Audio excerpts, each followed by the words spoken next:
Alhamdulillah, wassalatu wassalamu ala rasulillah, wa ba'd. Saudara-saudariku, semoga kita semua senantiasa dirahmati dan dimuliakan oleh Allah Subhanahu wa Ta'ala. Semoga seluruh aktivitas yang kita jalani diberikan kelancaran dan kemudahan oleh Allah Subhanahu wa Ta'ala. Di pertemuan yang lampau, admin kami pernah menyampaikan sesi untuk tanya UAH. Dalam konteks ini kita berdiskusi hal-hal yang mungkin kita bisa bincangkan dan mencari solusi dalam tuntunan syariat Islam. Tepatnya di kolom IG, di Instagram, akun Adi Hidayat Official. Ada beberapa pertanyaan yang sudah masuk dan memungkinkan kita memulai diskusi kita di kesempatan kali ini. Baik, kita lihat ada apa saja yang kiranya bisa kita diskusikan. Saya langsung lihat ke IG-nya, teman-teman. Bismillah dari akun Asma Karima. Bismillah Ustadz. Saya telah terkena penyakit waswas selama 3 tahun lebih, entah waswas dalam taharah maupun salat. Bagaimanakah cara menyembuhkannya? Karena saya sudah ikhtiar untuk mengabaikan dan membaca Al-Quran, namun tak kunjung hilang. Apakah mesti pindah ke ruqyah? Syukran. Baik, Waalaikumsalam warahmatullahi wabarakatuh. Tentunya kita bermohon kepada Allah dengan mengirimkan doa dan saling mendoakan. Semoga Allah Subhanahu wa Ta'ala senantiasa menganugerahkan rahmat, ketentraman, kedamaian, dan keberkahan. Baik kepada Anda yang bertanya, pun demikian kepada kita semua yang menyimak dan belajar dari pertanyaan yang dimaksudkan. Dan semoga Allah Subhanahu wa Ta'ala memberikan ketentraman kepada jiwa dan menghilangkan segala jenis was-was yang dibisikkan oleh setan atau para setan yang terkutuk. Baik, setan seperti pernah kita kaji juga dalam beberapa kesempatan, khususnya saat kajian Mira ya. Ada beberapa turunan pembahasan saat masuk kepada pembahasan rukun yang kedua tentang iman kepada malaikat. Lawannya kita bahas bagaimana mempelajari tentang tindak tanduk setan, karakteristik setan.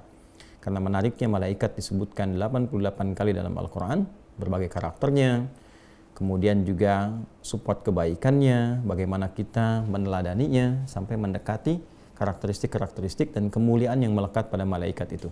Sebaliknya, setan juga disebutkan sebanyak 88 kali dalam Al-Quran, gabungan antara singular dengan bentuk jamaknya.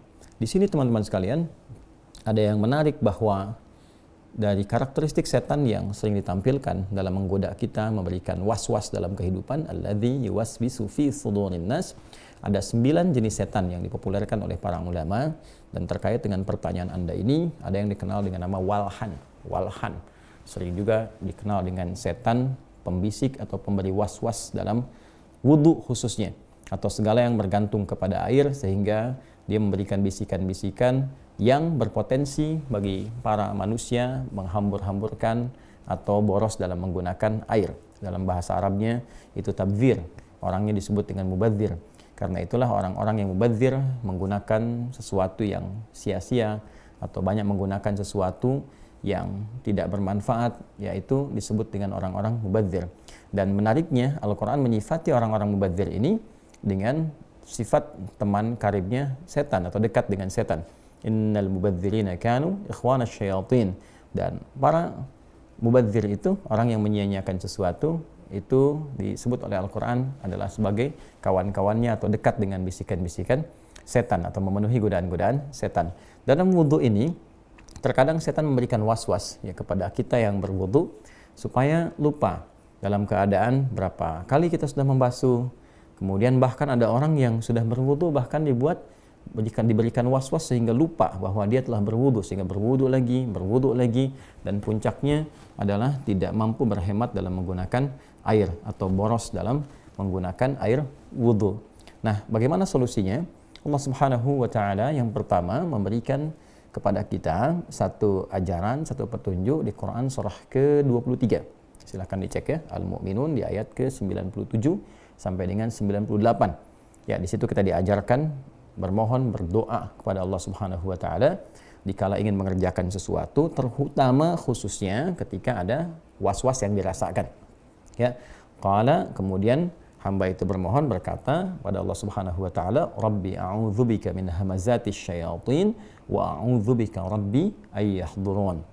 Ya Allah, aku berlindung kepadamu, mohon lindungi aku ya Allah, kan, dari berbagai keburukan yang ditimbulkan oleh setan, dan aku bermohon perlindungan kepadamu ya Allah ya, supaya mereka tidak hadir di sekitaranku. Aku mohon perlindunganmu ya Allah dari kehadiran mereka yang ingin memberikan was-was. Jadi yang pertama adabnya adalah berlindung dulu kepada Allah dengan segenap keyakinan. Jadi kalau berlindung tuh jangan cuma dibaca di lisan, ya, tapi dikuatkan dengan iman kita, difokuskan dengan pikiran kita, sehingga apa yang dimohonkan kepada Allah Subhanahu wa taala itu terasa dalam jiwa. Nah, bedanya apa? Bedanya orang yang bermohon kepada Allah dengan segenap jiwanya itu akan memiliki getaran dalam kalbunya.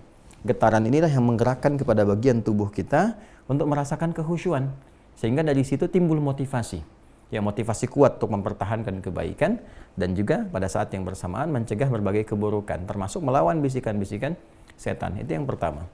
Yang kedua, tentunya kita menghadirkan satu semangat keyakinan yang utuh terhadap sesuatu yang telah dikerjakan. Kaidah usul fikihnya berbunyi al-yaqinu la yuzalu bisyak. Jadi kalau sedang misalnya sudah berwudu, selesai wudu, kemudian ada was-was tadi batal atau enggak, ambil yang paling yakin dan putuskan pada saat itu. Ya, begitu Anda meyakini wudu, ya, saya masih suci, sudah tepikan berbagai macam hal-hal yang kira-kira bisa merusak keyakinan Anda, kecuali kalau ada bukti-bukti yang menunjukkan bahwa wudunya batal misalnya, maka silahkan diulang kembali. Dan yang ketiga, mempelajari tentang makna, ya, apa yang dikerjakan. Jadi dari mulai wudu, apalagi tadi disebutkan sholat juga, maka diisyaratkan dalam beberapa ayat dalam Al-Quran, juga tentunya bimbingan dari Nabi SAW, supaya kita mempelajari, ya, baik dari bacaan-bacaan ataupun juga gerakan-gerakan, kaifiyat, tata cara wudu ataupun sholat. Sehingga ketika kita mengerjakan wudu sampai dengan ke sholat, lisan mengucapkan, pikiran bisa menerjemahkan, hati bisa merasakan, memaknai, karena paham apa yang diucapkan itu. Nah, dengan memahami itu, pikiran kita tidak sibuk merenungkan yang lain atau mengikuti was-was setan, ya, tapi lebih menerjemahkan apa yang kita bacakan. Misalnya Allahu Akbar, lisan mengucap Allahu Akbar, pikiran menerjemahkan Allah Maha Besar, hati meresapi, ya Allah, aku berikrar Engkau yang Maha Agung, Maha Besar, mohon ampun kalau selama ini ada sifat-sifat yang kurang baik, merasa hebat, merasa tinggi, merasa besar dibanding orang lain. Lalu muncul kemudian kepasrahan diri kita kepada Allah dengan mengatakan, misalnya wajjahtu wajhiya lilladzi fataras samawati wal ard hanifan muslima wa ma ana minal musyrikin. Atau kita bacakan misalnya Allahumma ba'id baini wa baina khataayaya kama ba'adta bainal masyriqi wal maghrib, dan seterusnya hadis. Nah, dari sini dapat disimpulkan bahwa untuk mengusir was-was syaitan itu, maka pertama berlindung kepada Allah Subhanahu wa taala dari godaan-godaan syaitan yang dimaksudkan, yang standarnya a'udzubillahi minasyaitonir rajim. Atau kita bisa gunakan yang di surah Al-Mu'minun tadi, ayat 97 sampai 98. Rabbi inni atau Rabbi a'udzubika min hamazatis syayatin wa a'udzubika Rabbi ayyahdurun.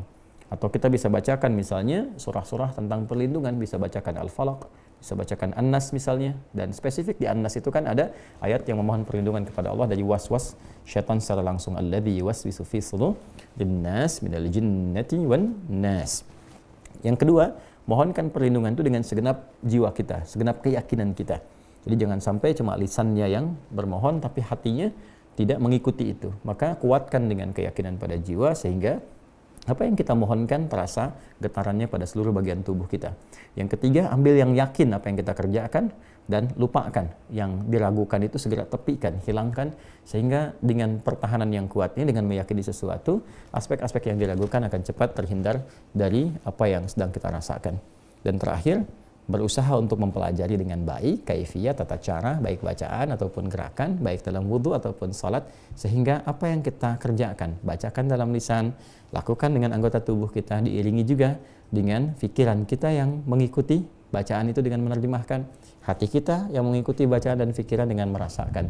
Disitulah kemudian inti kekhusyuan akan tiba. Saya kira itu yang bisa disampaikan kepada saudari kita yang tadi bertanya. Mudah-mudahan apa yang disampaikan bisa memberikan sedikit pencerahan dan bisa dipraktekkan dan menghilangkan was-was yang sedang dirasakan. Demikian saudariku Asma Karimah, semoga Allah menghilangkan was-wasnya dan mengembalikan kepada ketenangan jiwa. Terima kasih. Assalamualaikum warahmatullahi wabarakatuh.